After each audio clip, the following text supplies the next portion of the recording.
All is well એજ્યુકેશનમાં આપનું સ્વાગત છે. હું છું રાજેશ ડાભી.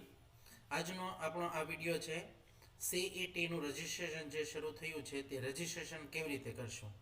તો અહીં ડિસ્ક્રિપ્શનમાં એક લિસ્ટ આપેલું છે. આ લિસ્ટમાં જે બાળકોના નામ છે તે બાળકોનું રજિસ્ટ્રેશન હાલ કરવાનું છે. એટલે કે જે પ્રથમ લિસ્ટ બહાર પડ્યું છે તે મુજબના બાળકોનું આપણે રજિસ્ટ્રેશન કરવાનું થશે. અને એ રજિસ્ટ્રેશન કેવી રીતે કરશું તે માટેનો અહીં વિડીયો આપેલો છે. સૌપ્રથમ જો બાળકનું રજિસ્ટ્રેશન લિસ્ટમાં નામ હોય તો રજિસ્ટ્રેશન કરવાનું થશે ને તેના માટેની અહીં વેબસાઇટ છે જે મેં ડિસ્ક્રિપ્શનમાં આપેલી છે, સીઈટી પોર્ટલ ગુજરાત VSK.org. આ વેબસાઇટ આપણે ઓપન કરીશું એટલે આપણી સામે તે વેબસાઇટ ઓપન થશે. અહીં તમે જોઈ શકો સીઈટી કોમન એન્ટ્રન્સ ટેસ્ટ માટેની જે સાઇટ છે તે ઓપન થઈ ગઈ છે. હવે અહીં આપણે સ્ટુડન્ટ રજિસ્ટ્રેશન પર ક્લિક કરીશું એટલે અહીં પ્રિન્સિપલ લોગિન ઓપન થશે. તો અહીં તમે જોઈ શકો છો પ્રિન્સિપલ લોગિન છે. અહીં આપણે ટીચર્સ કોડ જે 8 આંકડાનો છે તે એનો મોબાઈલ નંબર એન્ટર કરી અને અહીં વાદળી બટન પર ક્લિક કરીશું એટલે ઓટીપી આવશે મોબાઈલ પર. તે ઓટીપી અહીં એન્ટર કરીને લોગિન એન્ડ વેરીફાઈ પર ક્લિક કરીશું. જેવું આપણે અહીં લોગિન કરીશું એટલે આપણી સામે અહીં ટોટલ સ્ટુડન્ટ, પેન્ડિંગ સ્ટુડન્ટ અને રજિસ્ટર્ડ સ્ટુડન્ટ લખેલું આવે છે. હવે અહીં જે ટોટલ સ્ટુડન્ટ આપણે જે લિસ્ટમાં નામ છે તે અહીં આપણને જોવા મળે છે એટલે લિસ્ટ પણ તમારે જોવાની જરૂર નથી.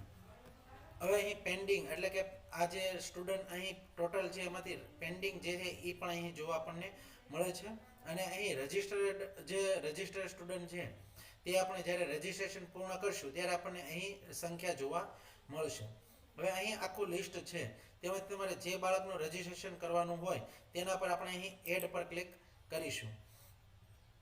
એડ પર ક્લિક કરીશું એટલે અહીં આપણને સ્ટુડન્ટનો આઈડી જોવા મળે છે, તેનું નામ જોવા મળે છે, એની જન્મ તારીખ જોવા મળે છે.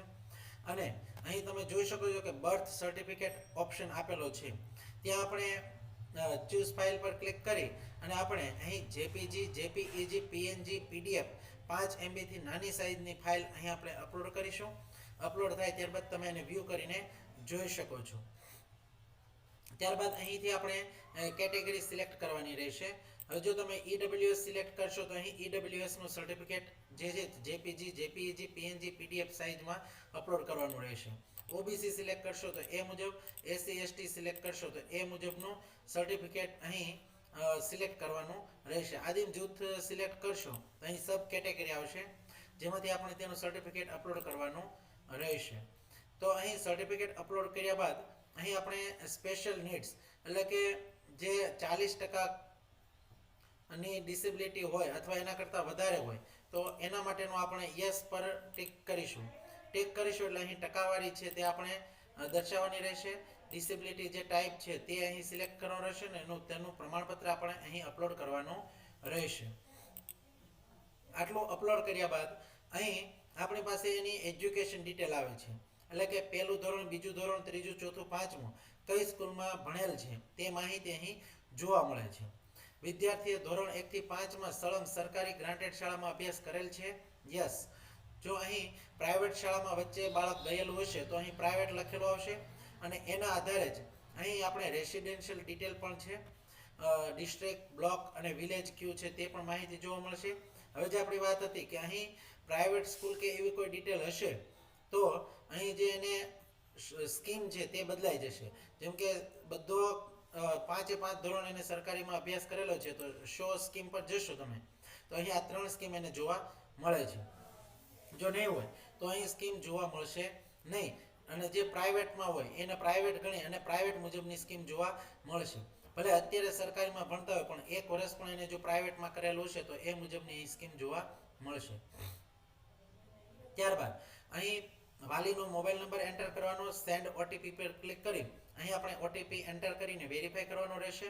ત્યારબાદ અહીં આપણે પાસવર્ડ સેટ કરવાનો રહેશે.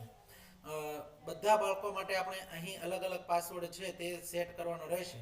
તો શક્ય બને તો સંપૂર્ણ શાળાના બધા બાળકો માટે સેમ પાસવર્ડ રાખી અહીં ટિક માર્ક કરી અને આપણે સબમિટ રજિસ્ટ્રેશન પર ક્લિક કરીશું એટલે તે બાળકનું રજિસ્ટ્રેશન થઈ જશે.